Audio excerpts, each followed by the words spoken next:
I'm sitting here today with Simon Wright at Burnt Face Brandy House in Walthamstow. Thanks so much for having us. First of all, what are we drinking and why does this tell your story best? Well, we are drinking Burnt Faith Batch 1, so this is our kind of go-to brandy. Tells our story best as this is effectively the destination we're trying to get to with British brandy. So this is if we taste it, why this tells our story, Chris, is because, you know, if you look at brandy versus cognac, if you don't have appellation, you don't have rules, you can take, we realised a few years ago, you can take brandy wherever you want. So with this, like, if you think about it, if you've got any input of wine that you want, if you've got any kind of aging wood that you want to do and that you want to use for blending, the combinations of taste and flavours are literally endless, right? So, you know, this is an amalgamation of 4 different wines, eau de vies, amalgamation of 4 different cask types, and you compare that to a traditional cognac and hopefully that tells the full story. Yeah, now most of this is all about English single malt, so this is a deviation because I thought this would be a great chat because basically you're effectively trying to take on cognac. Yeah. In short-term parlance, right? Yeah. The interesting thing is though, you started out in cider, right? That was your first startup was a cider business. Yeah, and absolutely. So how did you go from cider to end up here? Well, the consistent through both of them is fruit, obviously. Yep. But I think more to the point, I think that you know, when I mixed the opportunity, I think, with and the gaps that I see with a passion. And for cider, I think that the playbook is very much the same with brandy. So in cider, what we took is we just took a non-traditional approach to it. We took a really kind of challenger approach, a bit of a provocative approach, which was like, you know, people are making cider with concentrate, they're mass producing it, you know, they're selling it dirt cheap. And at the time when I was doing Hawks, which was the name of the cidery, it was in that kind of craft beer boom. Yeah. So many people were switched on suddenly to like where the product comes from, what's in it. Can we name the apple varieties? Can we kind of tell them about the process? Can we have a venue where we show them the process, right? And just helped that our cidery was smack bang in the middle of London. So this whole idea around urbanness and a product like cider was that juxtaposition. I find works having that kind of like that butting up of 2 things that you don't expect normally piques an interest. So I think that's exactly what I'm not the cleverest bloke in the world, so I just take the playbook and try and use it. And I just felt that brandy as a category, you know, globally, very much had that opportunity of like, it's pretty boring, it's pretty staid. So can you kind of provide that like urban and that kind of, you know, that kind of non-traditional approach to something like brandy, which is often seen as pretty traditional. And you know, how did you get? I read that it was basically a trip to cognac that inspired it, or is that? What's the real story? No. It's true. So you know, I stayed you used on. to drink cognac? No, I didn't. Okay. No, I didn't. But then I didn't used to drink cider either. Yeah. You know, so for me, I think it's that going through that. You know, having this self-awareness of wanting to discover new things all the time. And, you know, for me, you know, once I'd exited my cidery, I was always thinking about kind of like what's next, and, you know, trips to cognac. What happened was every time I went over to cognac, so I went over probably 3 or 4 times before I made the decision to do Burnt Faith. And what made me do it really was the distillers in cognac saying to me, like, you've got no rules, you've got no appellation, you can produce it how you want, you can distill it how you want, you know, that you've got so much freedom, like, you've got to go for it, you know. Obviously it wasn't their cash, so it's a bit easier for them to say that, right? But like from I think just from a perspective of can we get bartenders, and I always go back to that with the liquid, is like, can we get bartenders to understand what we're doing in 30 seconds? Yeah. And if we can, then I think that there's an opportunity. Yeah. So for those who don't know, obviously most of the people watching this are whiskey folks. So Okay, yeah. What is it about the cognac appellation, the controls? What's so restrictive there that then you saw as this opportunity to create the freedoms around something core? Because the parallels with what English Whisky is doing is similar. We're at the point now where there's the GIs coming into place for English single malt. Yeah, yeah. But you're in this For space good and where bad. you've got this incredibly restricted thing called cognac. Yeah. Maybe explain that a bit to folks about what goes on in there to make something be a cognac. Yeah, And yeah. then where can you start flexing? So to be a cognac, obviously, the core requirements are that it's made from 5 different types of grape that are all growing in the region around cognac. The reality is, out of those 5, predominantly they reckon something like 95 to 96% is made with, and I always get told off for pronouncing it wrong, but Eugenie Blanc, which is like a really robust grape that you wouldn't drink really you can drink it as a table wine, but it's not really something you would drink. So predominantly all the houses use Eugenie Blanc, certainly in their main products they do. And then the oak, the wood that it's aged in as well, in terms of European oak, that's what you can age it in as well. So and it has to be over 2 years. So the requirements are So 2 years in two cask. 2 years in cask in order for it to be called a cognac and that's got to be done in cognac itself, in the region of Everything cognac. has to happen Everything within the region. Okay. Everything has to happen there. So obviously for us, like, So really similar, I guess, to Scottish single malts. yes. Everything technically is meant to happen in there. Do all the grapes have to be grown in the region? Yes. Or can they be brought in? No, I think I believe, and again, there's probably a nuance that I don't know, but I believe that they do. Yeah. They have to be growing. So that obviously, yeah, there's massive parallels to Scotch, but I think that the appellation, for example, I think was brought in originally to protect the local environment, and where I got frustrated, or where you start to challenge it, is that suddenly the appellation isn't about protecting the area or protecting the product. It's turned into like the benchmark of the product. So there's the expression, if I get it right, that all cognacs are brandies, but not all brandy is cognac, right? So what that does is a great marketing tool, is it separates brandy from cognac, as if cognac is a lot better, and anyone who makes brandy outside of cognac, it's deemed not as good. Yeah, because that's an interesting one, because your positioning is essentially to take on cognac, but you can't call it cognac, which is hard. English sparkling wine's obviously doing a pretty banging job taking on champagne. Yeah, but exactly. You've got the brandy title. Yeah. And brandy, to me and a lot of people, would be it's grandmom's or granddad's Yes. drink, and so brandy's got this sort of not cool, not modern, not thing, and then but cognac had this obviously big blow up moment recently, Yeah. I guess, in terms of adopted into the rap culture and Correct. all that sort of stuff, and Yeah. suddenly became uber cool. Yeah. But it's cognac.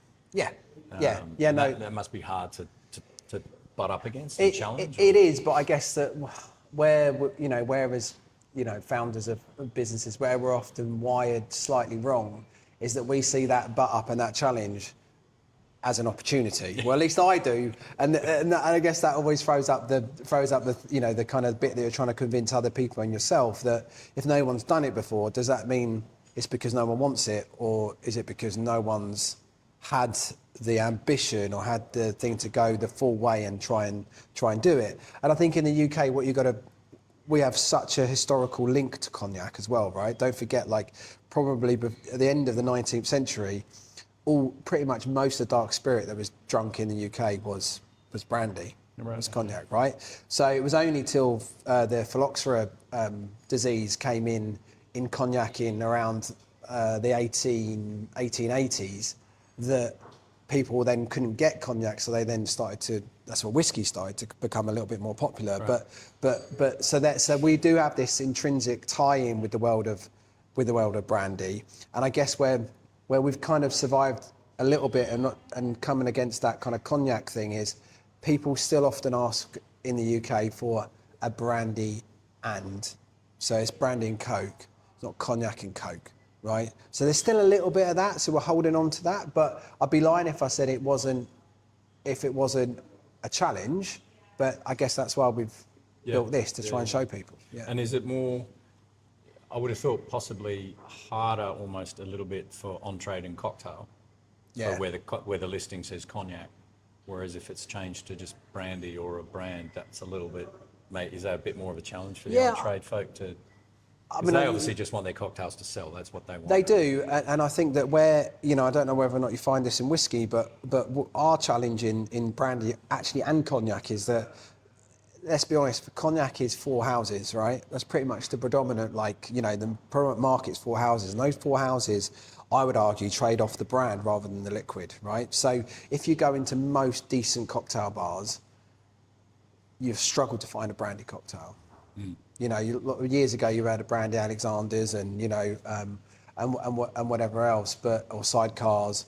But really, brandy is not so much on the cocktail list anymore. So again, wired like an idiot, we see that as why don't you start, playing to the whole nostalgia part for bartenders? Is like, let's go back to the 19th century and get back to the core when cocktails were starting off and they all use brandy, and let's investigate that. So there's a little bit of that, but I think probably whiskey has maybe not, but it's got the battle with bourbon. So I don't know how you. Yeah, I mean, single malt's a different thing, right? Because single malts, you're not you'll see them. People do use them in cocktails, and they make some amazing cocktails when you do. But it does seem like single malts are in that sort of sipping class, and there'll be the list, and you watch all those. Blended whiskey is a bit different. Yeah. So it's it's an interesting space of for where we're taking 3 writings, I don't see it being a massive sort of on-trade, definitely not cocktail kind of a place. Whereas vodka, on the other hand, with Dutch Barney's cocktail, that's where it goes, right? It's its base. Yeah. So I think so. There's plenty of challenges, but as I said to you off camera, my mindset is always, if it was easy, then anyone would do it. So let's see. Now, tell me about the name. How'd you go through to come up with the name? So it's kind of a combination of a few things. So burnt, so the burnt part of it. So the translation for brandy is burnt wine, brandy vine, which is Dutch, right? So obviously, the way that the clever, Dutch kind of worked out when they were transporting brandy and wine was if they distilled it, they were only charged by the barrel. So if they distilled it and then they fortified it on the way when they arrived in the port, they'd get double out of it. Yeah. Exactly, double bubble. So that's how that to me was like linking it back to the product. And then 2 things for the faith.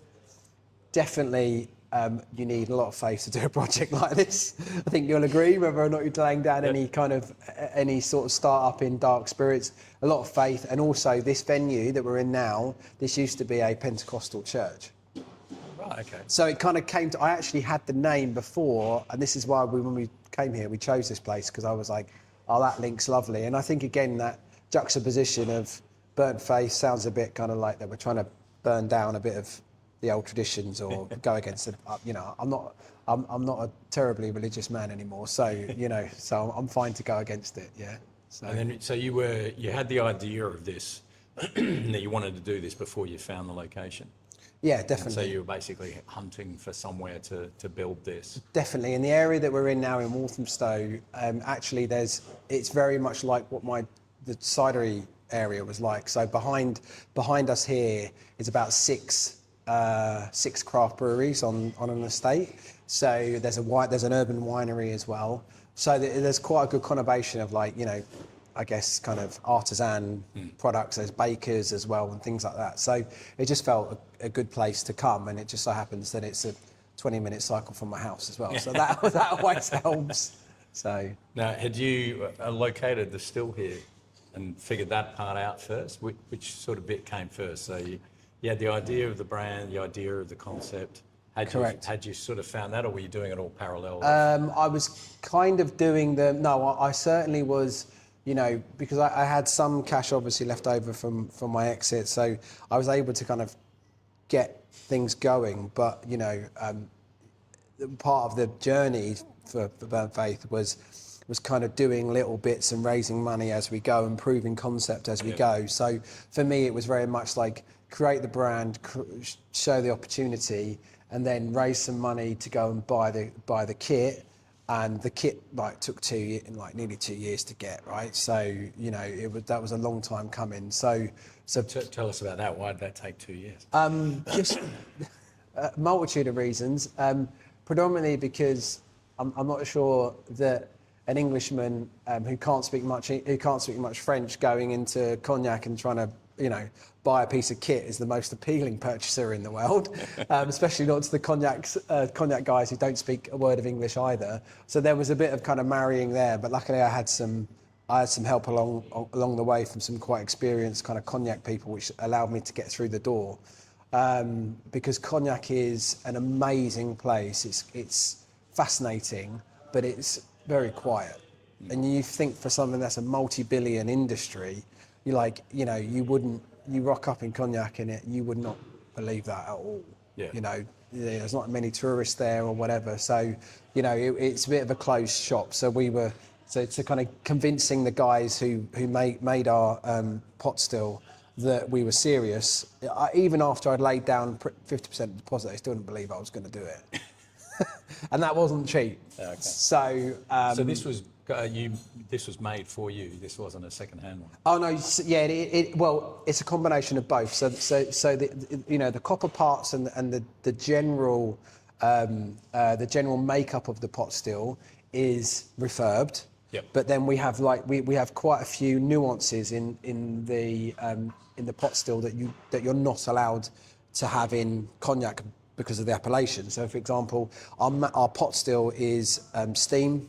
Is heated with steam.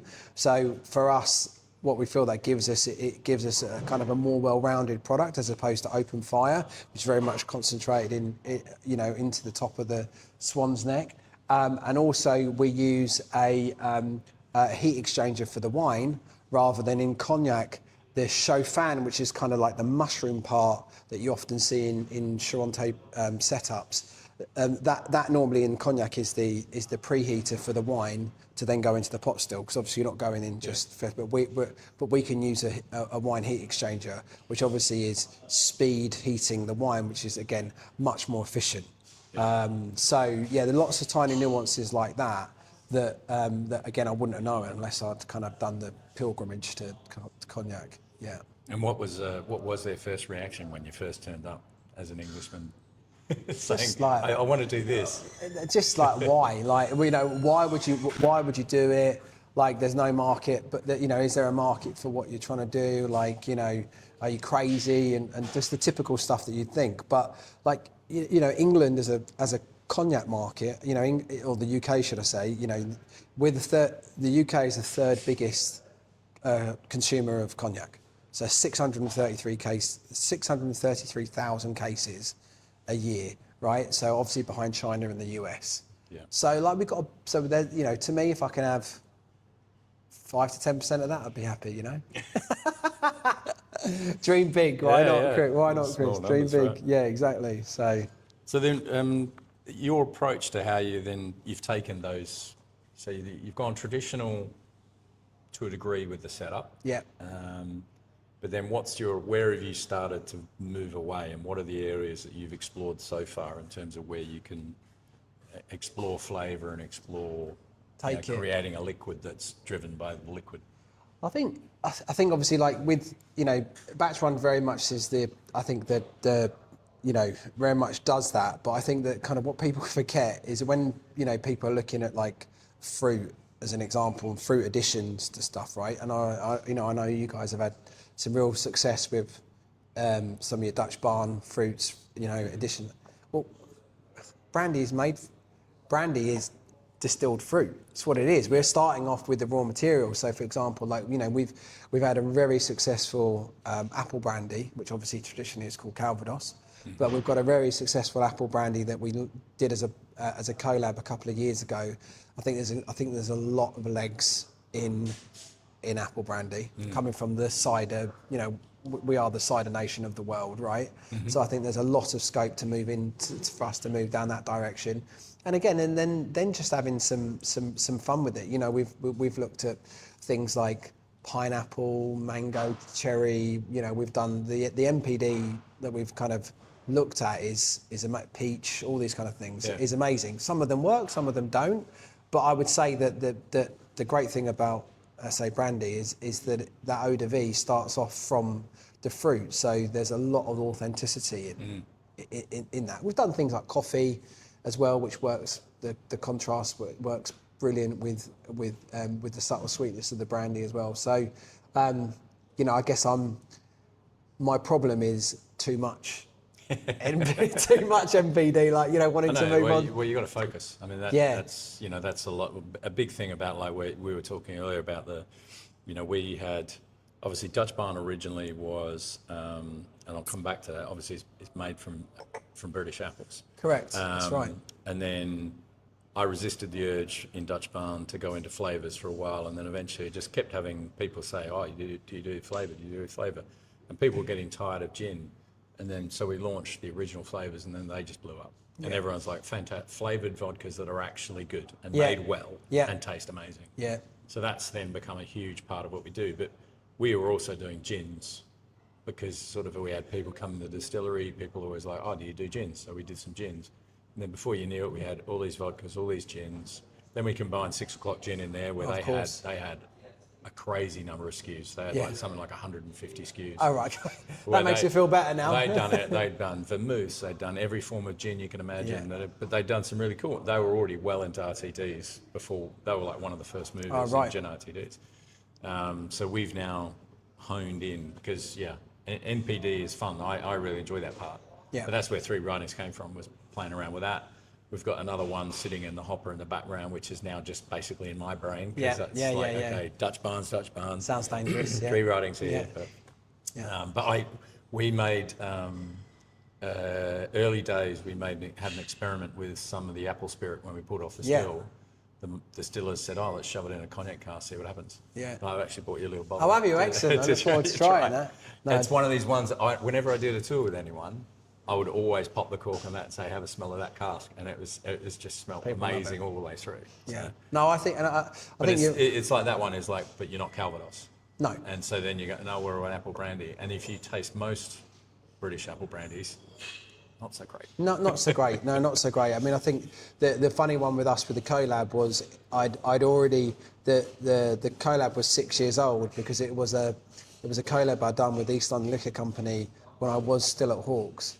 So East London Liquor Company had the barrels, and then when I came over to, obviously, you know, Hawks moved on. But when I came over to Burnt Faith, it was like, shit, you own a brandy company now. Like, do you want this apple brandy? And I was like, yeah, amazing. So it does, like everything, it depends for me, like the liquid, it depends what apples you use and you know, what grapes you use and all those kind of things to get the end result. But, you know, I think for us with Burnt Faith, everything will always be brandy. You know, and I think that, like, you know, we can have fun with that, and we can go off in different tangents, and, you know, people like little one-offs and things like that. So with the brand, though, you're not going to keep it close to cognac and just stay on grape. With the brand, you are going to have effectively multi-fruit brandy. I think and embrace Brandy House rather than a correct. I mean, cognac copy. Let's see. I mean, I would say let's see what the market dictates, because, like, I think that, you know, for Burnt Faith, as long as the emphasis is on Burnt Faith, and then, you know, what Burnt Faith then does, I think gives, if people are confident and they buy into what we do, then when we do a cherry brandy or an apple brandy or whatever, or you know, for example, like our bourbon cask, which is probably our most popular kind of cask series that we've done, that people know that it's going to be made properly, like what you guys do. Like, you know, that's why we've gone to the full extent of, like, you know, the distillery team, having the distillery here, distilling it ourselves, having a vertical setup, is that we are experts in what we do. And to me, there's incredible amount of value in that, because no one is doing it like we are. Yeah, right. Yeah. Now, if we go back in time a little bit, let's just, if we talk a little bit about your cider experience, and then where that journey went, because obviously as founders, we're very optimistic people by nature. Yeah. Sometimes there's a borderline. it's almost a psychosis. Deluded, Yeah, thanks so much. it's many things. So you set your cider up, and then eventually you had an exit, but you stayed in the business when Brewdog bought it, right? Correct. Is that right? Yeah, correct. How did you find that from? Were you did you build it to exit? Was that the plan, or was the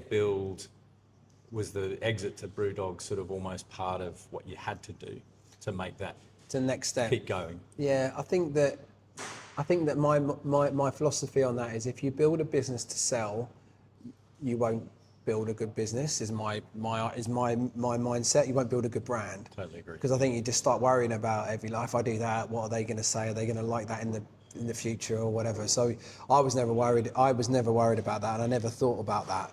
And we'd actually got the company to a good point where it was profitable and it was doing okay. But again, luck. We were at that like zeitgeist of timing in terms of craft really kind of booming in that kind of 2012 to 2018 period. I guess once I had the offer from Brewdog, you start to contemplate what it's going to take to go on to the next level. So did they approach you, or were you talking to people? Or? No.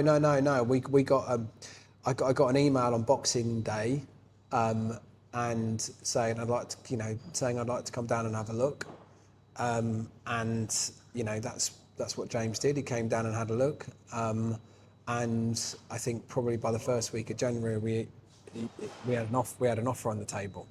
I think that experience, the people who know Brewdog a little bit about the way they work, it was very fast, very, which was good and bad.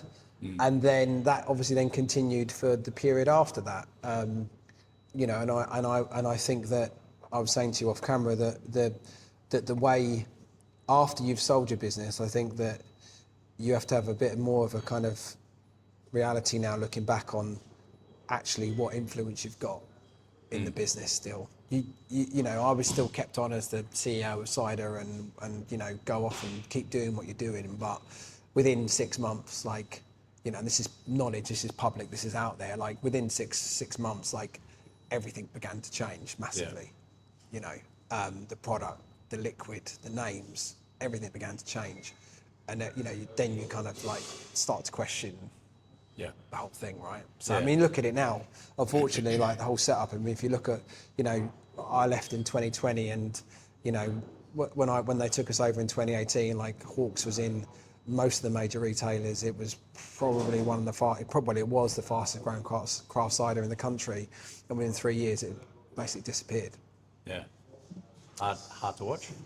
Hard to watch. Yeah, hard to watch. I mean, it's a first world problem, right? So I would never say, oh, boo-hoo to me, like, or someone like, that's the rub. You give it to someone else, it's not yours anymore, and I think that would be the one bit of advice I'd always give everyone now in that situation is kind of know that and understand that and be happy and kind of come to terms with that almost straight away, even if they want to keep you on.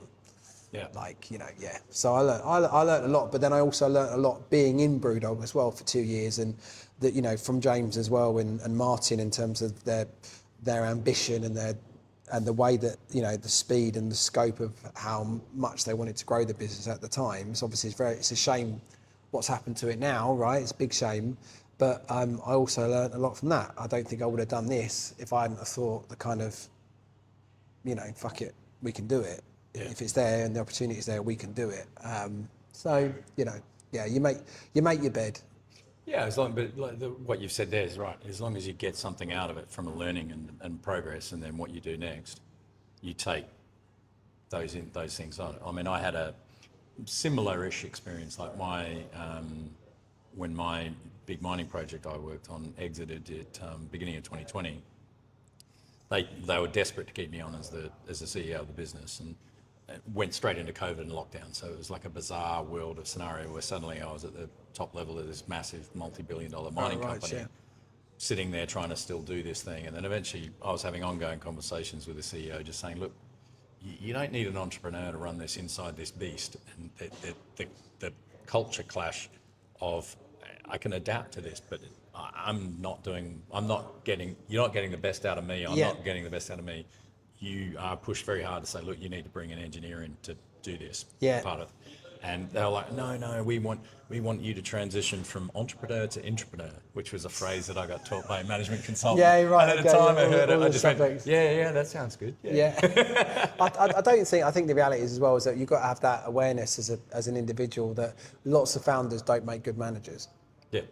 And I think that's true. I think we I think we kind of, I'm probably shooting myself in the foot, but I think we kid ourselves that suddenly we can, you're doing everything all at once all the time, and then you want to be a manager of 100, 200 people or whatever, and you want to steer that ship in the right direction. They're quite different skills. And there's only obviously there are people that can do it, but I think it's a very kind of it's a very fine line, I think. Yeah, and I 100% agree. I mean, Dutch Barn is moving into scale up, so we're doing exactly that. Yeah. We're putting in people who are basically good at scaling businesses. Yeah. That's not me. Yeah. I'm the visionary, crazy, go run through walls, do the things that everyone says, are you fucking crazy? That's typically me, and I'm like, what do you mean? It's just totally normal. Yeah. And that's sort of now why I'm putting all the focus on 3 writings, because that's really the startup phase. Yeah. But that'll go through a phase where, it needs, as you say, it then eventually will get to a place where you need people who are really good at the day-to-day shift and all that sort of stuff. And that, the people who can do both parts well are, as you say, they must be few and far between. Yeah. Whereas actually to do this bit really well, you think and operate differently to what that is. Yeah. And so that brain won't do this job well, and likewise this brain won't do that brain. No. I always describe myself, for example, as a very unstructured worker. Yeah, right. And so if you need a structured person to do scale up and operations and day, you put an unstructured person in there, it feels like chaos. Yeah, exactly. And I guess in single malt, similar to us as well, that I'm very much like to think that I'm clued in and still very close to the liquid. Very close to the product, and I think probably managers maybe aren't so much because they're people and systems and operations, like you say. Whereas I think that if you're trying to get something off the ground, something unique like what you're doing, and also with like what we're doing, is you have to have that obsession with the product and the way that it's done, because once you get that right, that allows those guys to do what they're doing. Yeah. Now you'll touch on where you are with the business. This one. So am I right? You're in Tesco's? Yep. A whole bunch of them? Yeah, about 400 odd. How's that going? Yeah, good, really good. I mean, we've been in there over 2 years now, which I think is testament to that. I think for us is that we were very, very lucky and remain to be lucky that that we have some big supporters in Tesco, and I think Tesco, along with a lot of supermarkets now, they're very much looking at that kind of like that local offering. Mm-hmm. And I think that is like, I don't want to downplay that. I think that is massive. It's still hard, but I think that there's a lot of emphasis with these guys that they are genuinely trying to offer something that is, local and it's got that provenance and got that authenticity that might take a little bit longer to kind of hit the heights of what they need.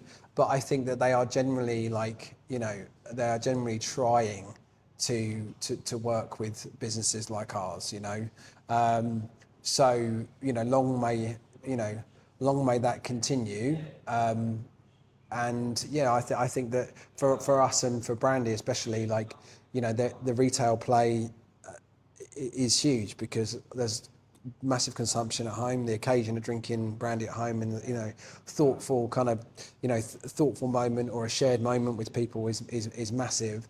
Whereas I said, like in the on trade, the big opportunity and the challenge is the cocktail moment. Yeah. And so we're busy juggling both.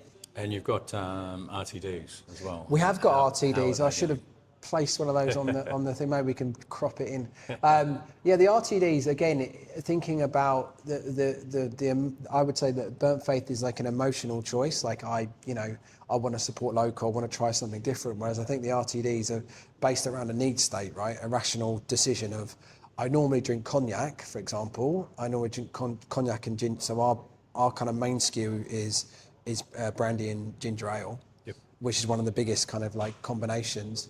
So I think it's more that trying to give people a need state of, you know, that's what I would normally drink. I'm at a gig or I'm at, you know, I'm at a picnic, like, you know, I want to do that. And obviously the big houses traditionally, the cognac houses can't do that. They can't put a cognac into a can.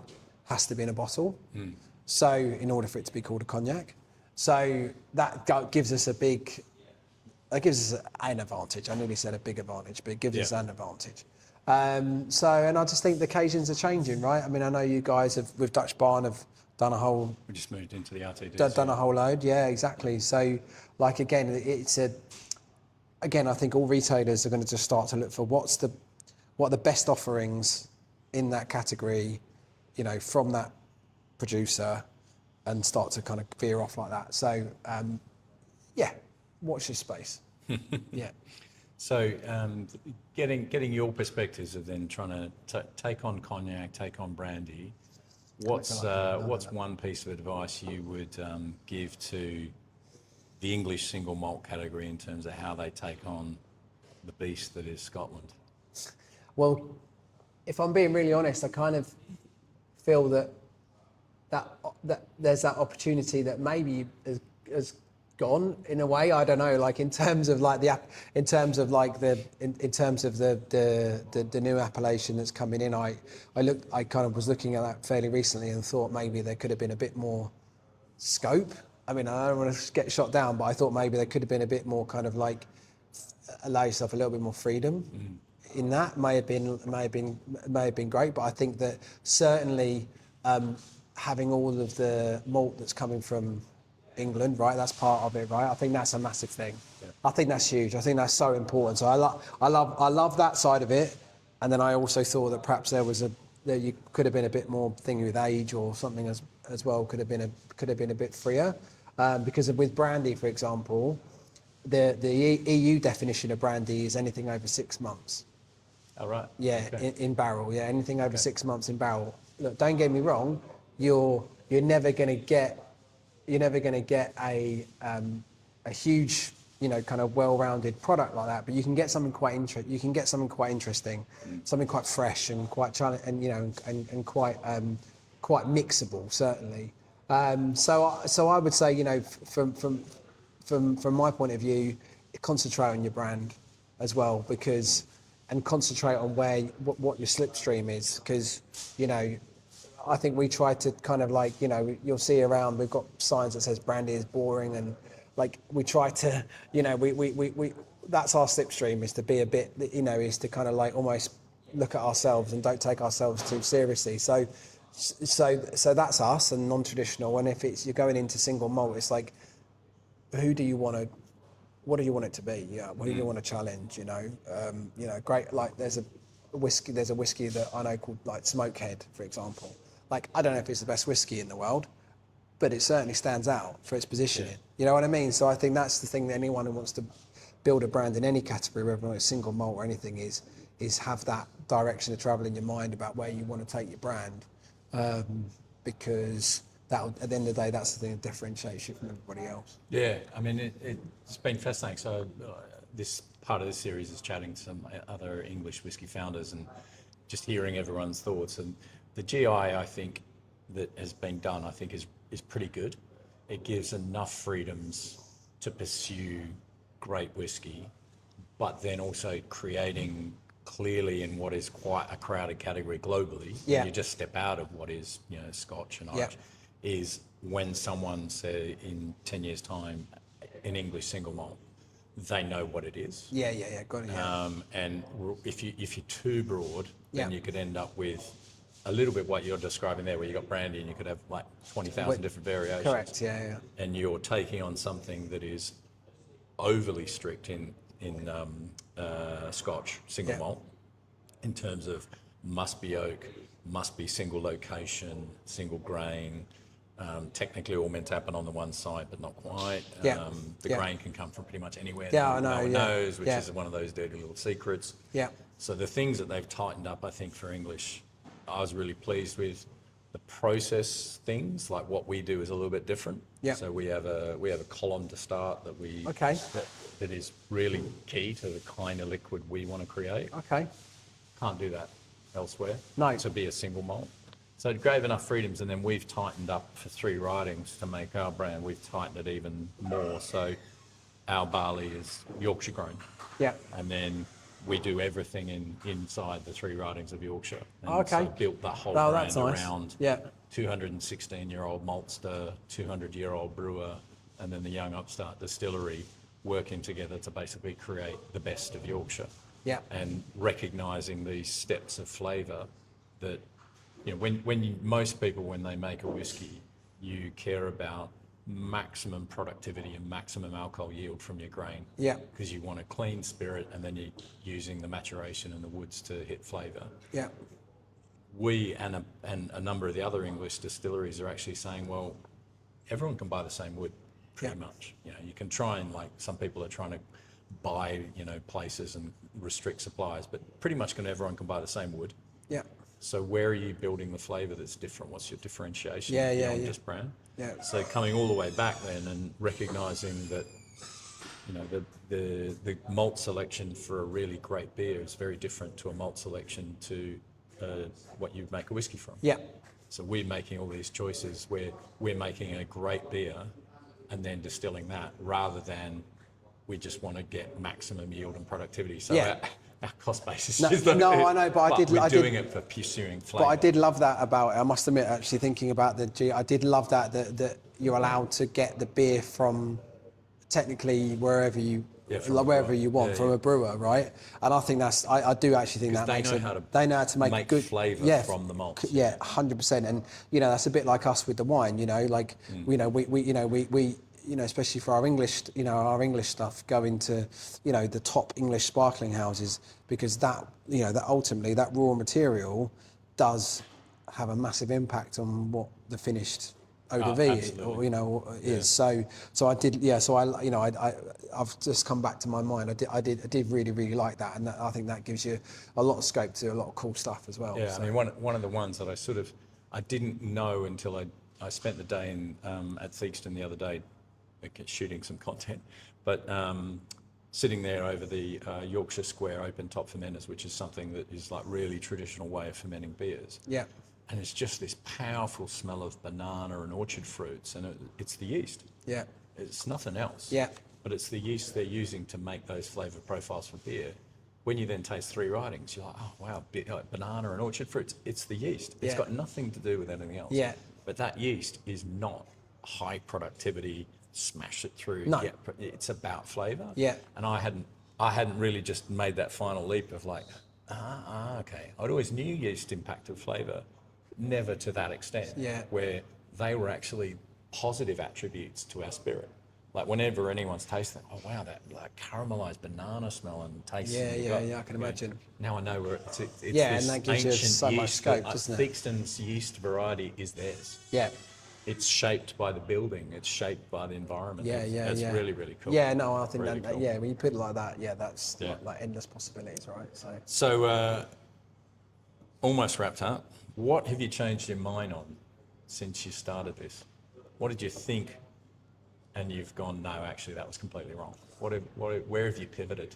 And the biggest ones you've done? I think I know the answer to that, because I think at the beginning I felt that we could go after the cognac crowd. I think at the beginning I felt like that's the best place to go, is go after the cognac crowd and go, you know, try to steal that audience. And I think actually, like, this is why this why this kind of podcast with you is like really key for us, is because what I realised is that the traditional world of whiskey that obviously looked at brand, most of the people who drink whiskey kind of looked at that world of brandy and cognac and said, you know, it's not for me. Like, you know, it's all hip hop, it's all glitz and glamour, and that's not necessarily sometimes, you know, what whiskey's about. Whiskey is about the liquid a lot of the time, right? Especially single malt. So that's effectively like who we concentrate on. We concentrate on the drinkers, whether they're cognac drinkers, brandy drinkers, single malt drinkers, who want to know where their product comes from. They want to know what casks it's in. They want to know what the raw materials are. They buy into that idea of process. and that to me now is like, you know, that to me is kind of the mindset is just, you know, I'm sure we will appeal to that to those guys, and we will, you know, and I love my music, but at the moment we're just in those building block stages of building the liquid integrity. Yeah, and that's the big pivot, I think, is focus on liquid. Yeah. And what have you got coming next in terms of releases that are interesting you want people to keep an eye out for? So I think anything interesting? Yeah, so we do a cask series. So the first, I think I mentioned it briefly, the first in our cask series that we launched about 18 months ago was bourbon cask. So our eau de vie aged in bourbon, which, like, without doubt when we do tours is our number one product. But we haven't decided yet if the next in the cask series is the rum cask or the tequila cask.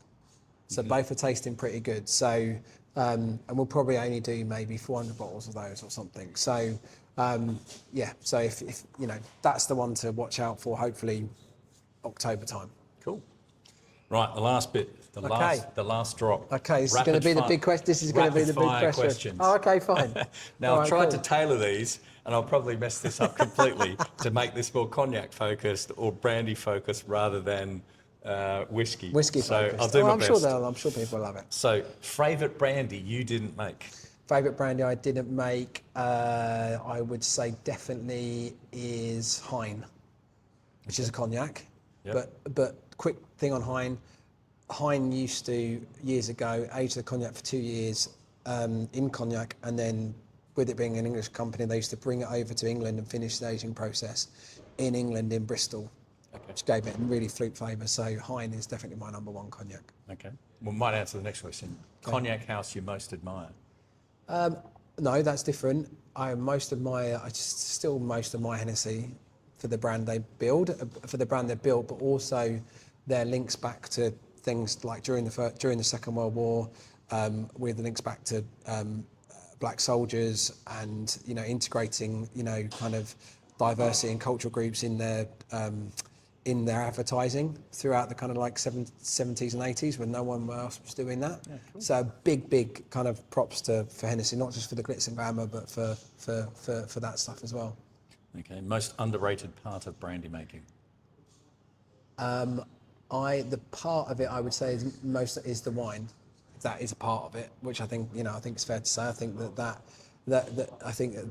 what goes into it, like you were saying about the malt before in single malt, the wine is key. Neat or with ice? With a massive block of ice. Big block. Yeah. Big block. Favorite brandy cocktail? I'm going to cheat a little bit here.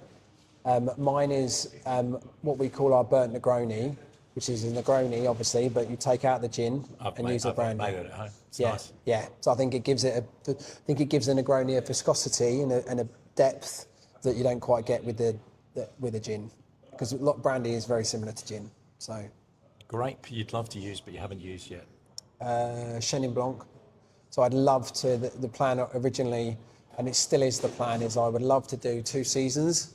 I would love to do English European season for distilling, and then in, you know, September to Christmas, and then kind of March, April onwards to get some stuff over from South Africa. Okay. Cognac or Armagnac? I would say Cognac, just because I know a lot more about Cognac than I do Armagnac.